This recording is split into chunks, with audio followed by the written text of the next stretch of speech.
Farhan, Mr. Secretary General of the UN, Prime Minister Dr. Mohammed Mustafa, Your Excellencies, ladies and gentlemen.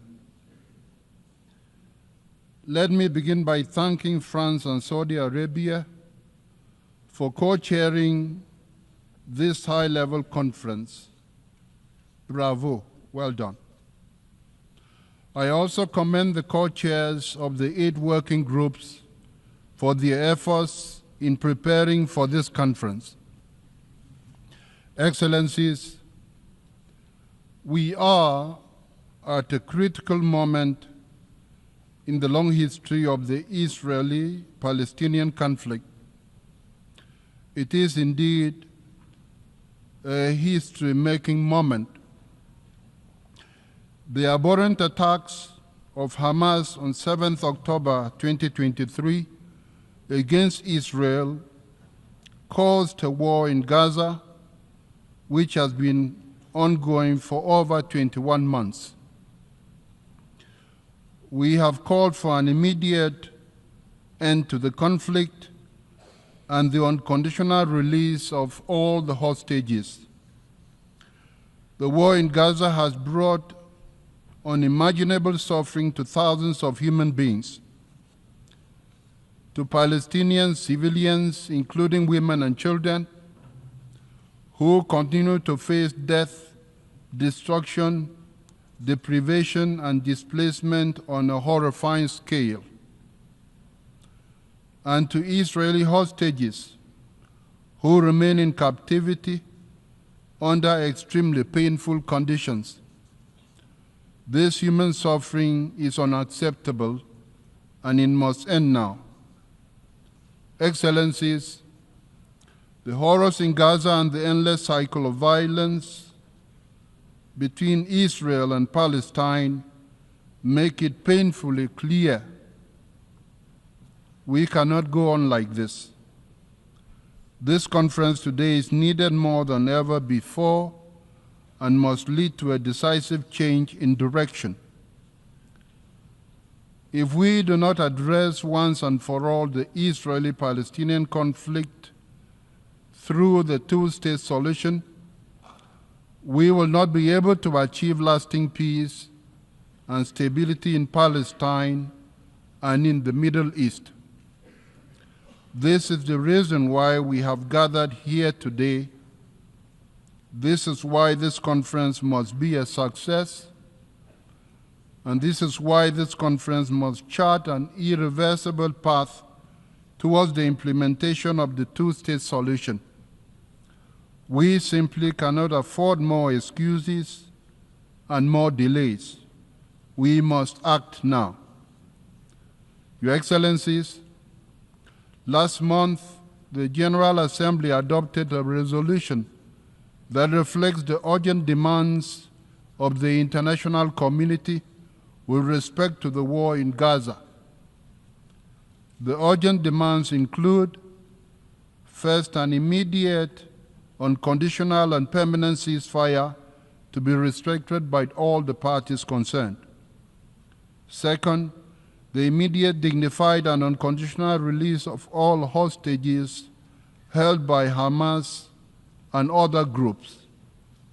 Third, the immediate and permanent facilitation of full, rapid, safe, and unhindered entry of humanitarian assistance at scale, including food and medical supplies, into and throughout the Gaza Strip, and its delivery to all Palestinian civilians.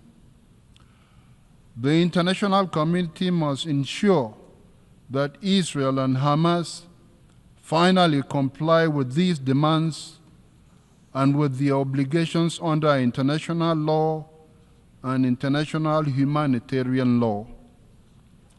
Excellencies, while the situation in Gaza is dramatic, we must not lose sight of the deeply concerning and equally urgent situation in the occupied West Bank, including East Jerusalem.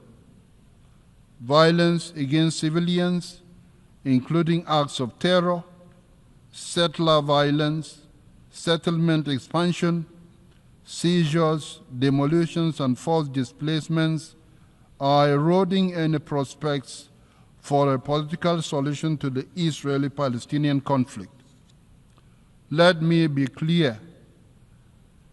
This conflict cannot be resolved through permanent war, nor through endless occupation or annexation.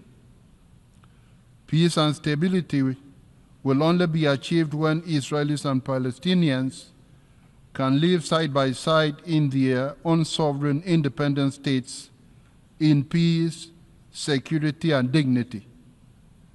When Palestinians recognize the state of Israel and Israelis recognize the state of Palestine, that will be a good thing. When the world finally honors the legitimate aspirations and rights of both Palestinians and Israelis, when both the state of Israel and the state of Palestine are recognized as legitimate members of the international community and of the United Nations. Until today, more than 140 states have recognized the state of Palestine. The announcement of President Macron that France will be recognizing the state of Palestine in the upcoming session of the General Assembly should encourage more states to take this important step on the way to the realization of the two-state solution. It should also serve to empower those voices in Israel and Palestine who advocate for peace and peaceful coexistence of Israelis and Palestinians. Excellencies, the international community has reaffirmed its unwavering commitment to a comprehensive, just and lasting peace grounded in international law and the United Nations Charter and relevant United Nations resolutions on different occasions. Now we must translate this commitment into action.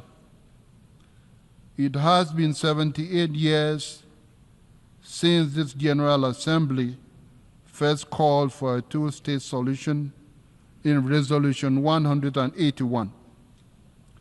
It has been 58 years since the Security Council adopted Resolution 242. Time and again, the General Assembly and the Security Council have reiterated their support for a vision of two states within secure and recognized borders based on the 1967 lines in numerous resolutions. It is our collective responsibility to demand the implementation of these resolutions. The focus of this conference must therefore be concrete and action-oriented, identifying steps the international community must take to realize the two-state solution. We must restore both hope and trust. Hope that a better future is possible. Trust in the United Nations and our commitment to the peoples of Palestine and Israel. We must act now to take the steps necessary to bring about a peaceful settlement of this conflict, one that upholds international law, the United Nations Charter and relevant UN resolutions, and especially one that achieves justice for Palestinians and Israelis, one that ensures a peaceful, prosperous, and equitable future for everyone in the Middle East. Thank you.